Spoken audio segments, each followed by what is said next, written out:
But these tits are sitting. You sit and you have a little moment. Oh, they look nice and full. Yeah. Oh. Yeah. When did this is like our scandalous episode, because like all of the skin is the out. body is out. Touch this skin, darling. I know, it's what? okay, you know, When did sex this happen? sells. When did this happen? Did we just want views all of a sudden? Maybe that's what it is. I think we just wanted views all of a sudden. Yeah. Hey, don't sleep on the bodies. No, we work on these things, okay? They need a little attention. Yeah. All right. I have no clue what's going on. The elevator to success is broken. Take the step.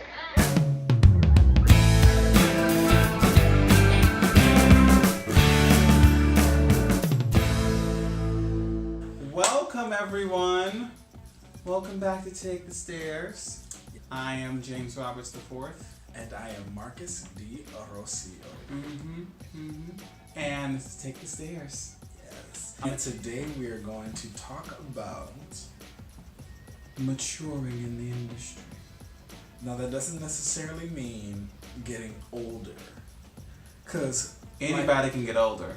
This is true. And like my mother, Miss Cheryl Lee Rao, shout out to Mama Cheryl Lee, aka the original Dina Jones. Dinta. She said, when they ask you your age, you say, never.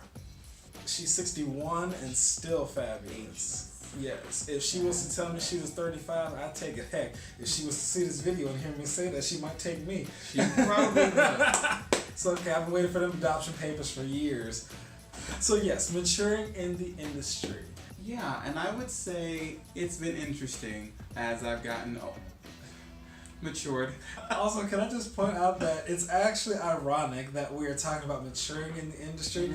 We're in probably the most maturest outfits that we have. I know. I was like, this is gonna be an interesting contrast. Yes. Juxtaposition here. But you know what? You gotta roll with it. This is what was on the docket. Yes. On the docket. Hashtag. So we're gonna go with the plan. I would say, of course, at the beginning, most people are bright-eyed, bushy-tailed. NYC, just got here this morning. Just ready to work, and just if there's a gig, take it. Whether it's paying pennies or whatever, you take it because you're $250 a week in a cabin. Take it. $250. That's what you started out with. Shoot, I was lucky to get a portion of that. Ooh. Yeah, actually, if you wanted to keep it real, I think my first job that I got paid for, I made like $25 a show. I was still in college. How many shows were you doing a week? 4 or 5. Okay, so about $250. Let's do no, I'm sorry. Oh Let's my God. do some math, Marcus. I'm an artist, not a mathematician. 75. Okay. Yeah, that was the first gig. But of course, I was still in college, and they were giving me a check to be on stage. Of course, She was hungry. She snatched that gig. Yeah. As you mature, it's kind of important to begin to be more selective. Yes. And part of that is beginning to know your worth as a performer, which is, I think it's still at times a very sensitive subject to talk about. Knowing your worth as a performer? Yeah, because everyone wants to work. Yeah. Everyone wants to work, but it's touchy when it comes to quantifying that. But I also think it depends on this, like we talked about in the previous video, it depends on what your definition or level of success is. Do you want to be the performer that's working all the time regardless of the pay, or do you want to be the kind of performer who, as you escalate, the more you work, the more you should be getting paid? My personal opinion on it is that I think that it depends on the project. If you're asking me to come and work for a day and you're paying X amount of dollars, okay. If you want me to, if you're a friend, and you're asking me to do a project as a favor, or such and such, and you'll either give me a stipend of such and such amount of dollars, or you're asking me, to do it as a favor, or you'll do this based on what you bring in, then that's negotiable. If you're a regional gig, Broadway, or anything of the higher tier, there needs to be a certain number that's paid. Because I'm a grown man with grown man bills. And those bills don't get paid off of thank yous and compliments. They get paid off of how much you put on that check every week, every 2 weeks. Right. It needs to be in my account every Thursday. Yeah. It's real. Yeah. And outside of that, if it is a project, like to add to that, if it is a project that I'm like really excited about, if it's something I believe in, I'm like, you know what, don't even worry about it. Like I really think it depends, but you just have to be more discerning about what it is you're willing to do, what you're willing to accept. I remember, I wouldn't say it was my first professional regional gig. I would say that it was the one that I really learned how to negotiate.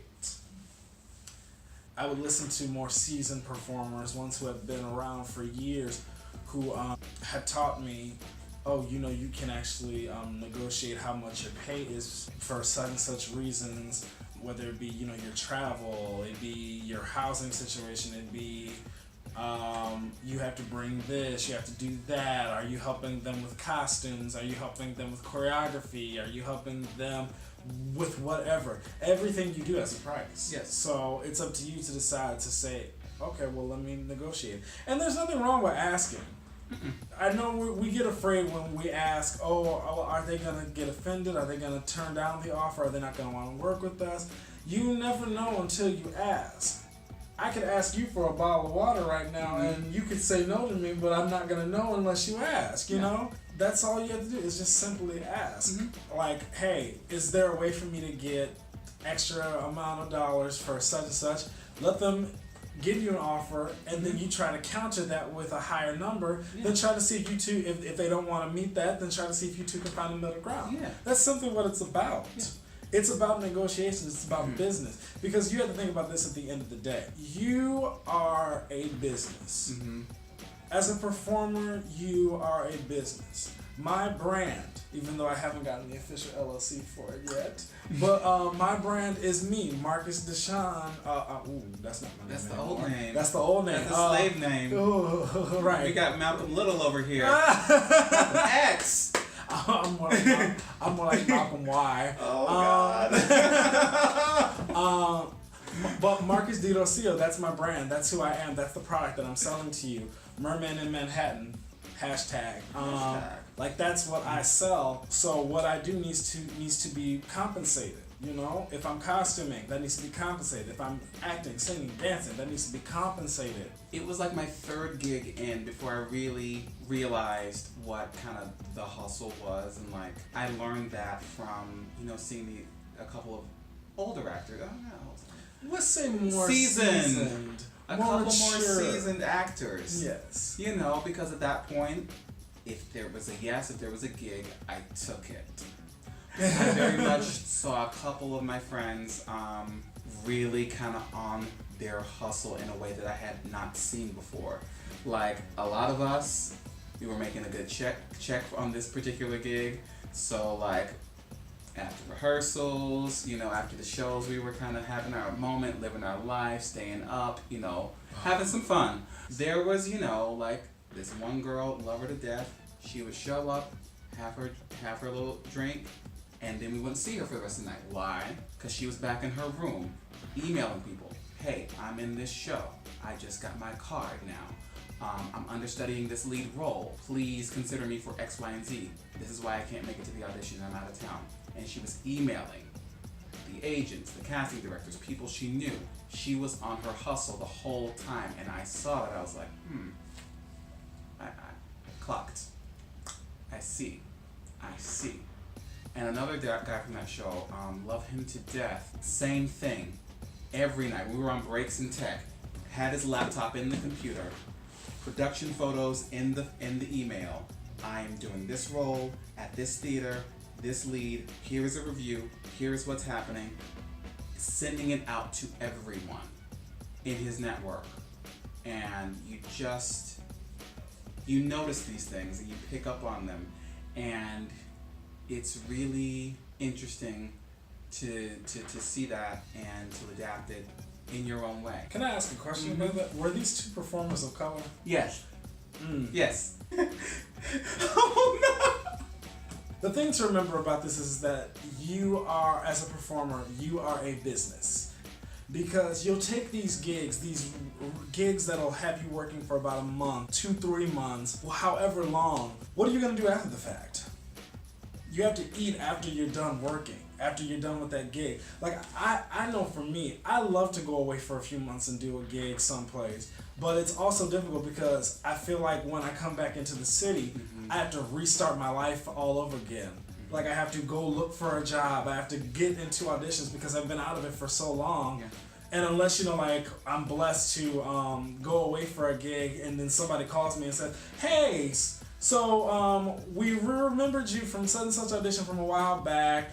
We're going to offer you this role that we think you'd be great for, which happens literally every blue moon. As much as you're thinking about the step that you're on right now, you have to think ahead and start thinking of that next step. I remember when we were on a contract, our very first contract, actually the only contract we've done together. Our very first day of rehearsals for that gig, you booked another gig. You found out you booked another gig that day. Yes. I remember like it was yesterday. We were on a break, and then, well, for some reason, all the boys decided to hold hands and go to the bathroom together. And as we're in the bathroom, you get an email saying, I booked it. So, but that's because you are always thinking about the next step. I feel like I'm giving him all this praise right now, but I know he's going to take it. You have to start thinking about what you're willing to accept. I think it was recently, I can't remember how long ago it was, but it was a gig I turned down because they were only paying X amount of dollars. Then they were planning to pay me 2 months after the fact. They were planning to pay me after I finished what they were planning for me to do. That means that I had to literally figure out a way to eat and survive during the rehearsal process and during the actual performances. Absolutely not. I turned it down. I think it would have been a great opportunity. I like the material, but the pay was not what I needed it to be. And I had to think to myself, not every gig is a gig that I need to be accepting. I'm not at that point anymore. I don't need to take a gig just to have a gig. I need to respect myself and understand who I am as an artist, be comfortable with what it is I can and can't do. There's 3 things to look for in any gig that you do: creative fulfillment, financial gain, or if it's going to be some form of connection into the industry with particular individuals who can keep you working. And then, of course, if you're non-union, is the gig going to offer you EMC points or an equity card, if that's one of your goals? Yes. In addition to that, learn when you are working. More than likely, someone's going to be on the contract who has a little more experience than you. Learn from them. Yeah, they're a resource. That was one of my favorite things about when we did our contract together. I loved working with those seasoned performers because I felt like I learned so much from their example. I learned how to be a more professional performer. That was the lesson. To value. That's the hashtag value yourself. Ow. Hey. And on that, thank you so much for watching this episode of Take the Stairs. You can reach out to us via our social media. I would like to extend the offer. If you have any questions about breaking into the industry or how to be a better business person in the industry, I would be willing to open up the lines for that. Absolutely. Let us know. Let us know what you've learned from the people who you've worked with, like the more seasoned performers when you've been in shows. What did you learn from them? We would love to hear. And other than that, give us a little like, a little share, a little comment, a little subscribe. We love that, don't we? Oh, we really do. We really do. We didn't wear these shirts for nothing. I mean... Thanks so much for watching. You guys have a wonderful day. We love you all. And don't forget, the elevator to success is broken. You must take the stairs. Bye, y'all.